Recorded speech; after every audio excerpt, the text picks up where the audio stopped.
Baik semuanya, pada kesempatan kali ini kami hendak melanjutkan pembahasan terkait akan sistem kontrol fusi, di mana pada kesempatan kali ini ada yang berbeda nih. Jadi pada pembahasan materi sistem kontrol fusi di sini kita akan membahas terkait akan kuliah umum tentang nuklir sebagai solusi transisi energi, yang mana sebelumnya telah dipaparkan melalui seminar yang dilaksanakan di Institut Teknologi PLN. Seperti itu. Adapun untuk pemateri-pematerinya di sini ada Saudari Anissa seperti biasa. Untuk Saudari Anissa bisa memperkenalkan dirinya. Saya Anissa Marita Siregar, NIM 2022-11029. Baik, selanjutnya ada saya sendiri, Salman Farisi dengan NIM 2022-11036. Lalu ada Saudara Adikara. Untuk Saudara Adikara dipersilakan untuk memperkenalkan diri. Baik, izin memperkenalkan diri. Nama saya Dika Redi Putra dengan NIM 2022-11105. Baik, terima kasih semuanya. Kita kembali lagi di sini ke judul materinya, yaitu berupa nuklir sebagai solusi transisi energi. Di sini sumbernya adalah kuliah umum yang diselenggarakan oleh Institut Teknologi PLN. Latar belakang dari kuliah umum ini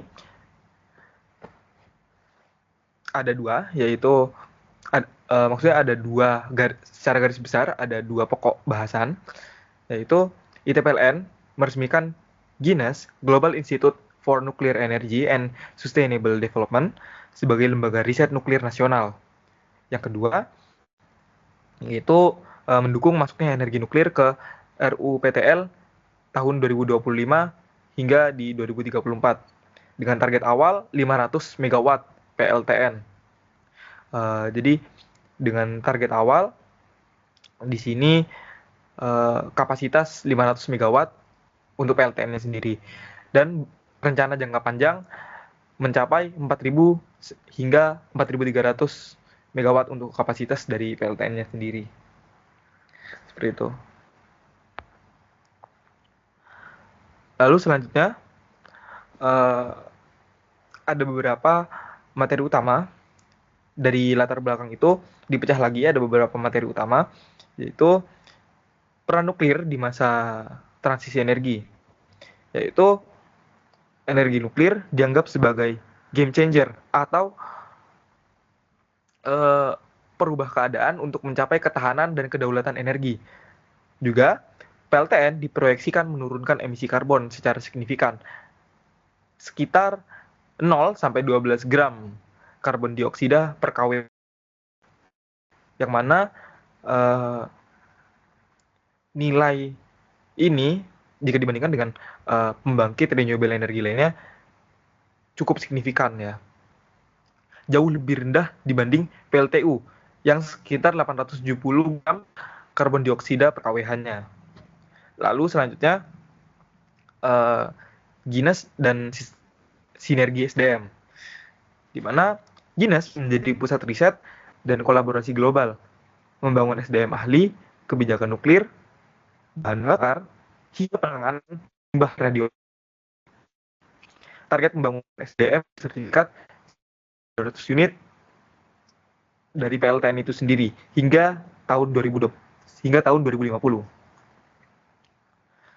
Ketiga, teknologi reaktor, di mana fokus pada penerapan teknologi PWR, SMR, dan reaktor apung, di mana SMR sendiri dia small modular reactors, juga bahan bakar uranium padat. Pelet 1 cm memiliki efisiensi energi setara 1 ton batu bara. Pengisian bahan bakar setiap 1,5 sampai 2 tahun, yang mana secara aspek B2B, kalau kita bicara B2B, dia ini sangat affordable. Dia sangat affordable dan sustainability tidak perlu dipertanyakan lagi terkait dengan PLTN ini. Lalu di sini kita juga akan membahas roadmap dan kebijakan. Pemerintah menyiapkan track mulai tahun depan agar PLTN bisa beroperasi pada tahun 2034. Di sini ini harapan dari pemerintah ya. Di tahun 2034 PLTN sudah bisa dijalankan atau dioperasikan di negara kita ini. Lalu Guinness memberikan masukan kebijakan nuklir dan mendukung integrasi nasional riset global terkait akan nuklir itu sendiri. Lalu selanjutnya untuk keunggulan dan manfaat nuklirnya akan dijelaskan lebih lanjut oleh pemateri selanjutnya kepada Saudari Anissa, dipersilahkan. Oke, untuk keunggulan dan manfaat nuklir, di mana yang pertama itu ramah lingkungan, jejak karbon sangat rendah, yang kedua mandiri energi, mengurangi ketergantungan pada bahan bakar fosil dan subsidi. Yang ketiga itu ada dukungan multiple sektor, energi, pertahanan kesehatan, pertanian. Yang keempat itu ada penciptaan green jobs, peluang lapangan kerja untuk tenaga teknis dan akademisi.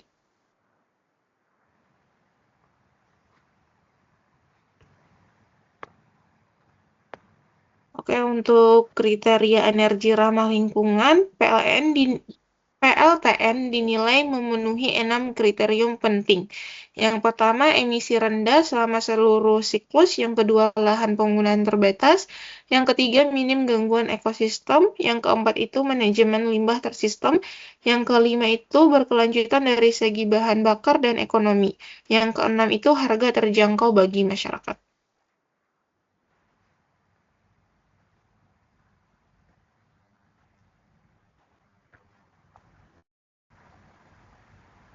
Untuk tantangan dan strategi, di mana yang pertama limbah radioaktif masih jadi perhatian utama, tapi volume kecil dan teknologi daur ulang berkembang, misal SYLOS laser. Yang kedua itu resiko kecelakaan jarang dan dengan standar modern sangat diminimalkan. Generasi 4 dan SMR, small modulator reaktor dibuat dengan keselamatan lebih tinggi dan modul kecil. Cocok untuk Indonesia. Yang keempat itu bahan bakar thorium, uranium lokal mendukung kemandirian energi. Mungkin itu saja yang bisa saya sampaikan. Slide selanjutnya akan dijelaskan oleh teman-teman. Baik, untuk selanjutnya kepada Saudara Adhikara dipersilahkan untuk memberikan materi. Baik, selanjutnya ada kebijakan dan penerimaan publik. Yang pertama, UU Energi Baru dan Terbarukan atau EBT harus segera mengakomodasi nuklir agar payung hukum pembangunan PLTN. Yang kedua, persepsi negatif NIMBY, rasa takut radioaktif masih tinggi. Tapi survei menunjukkan sebagian besar masyarakat mendukung, itu kurang lebih 77%. Yang ketiga, pendidikan publik dan dialog teknis sangat vital untuk mengubah stigma dan meningkatkan penerimaan sosial.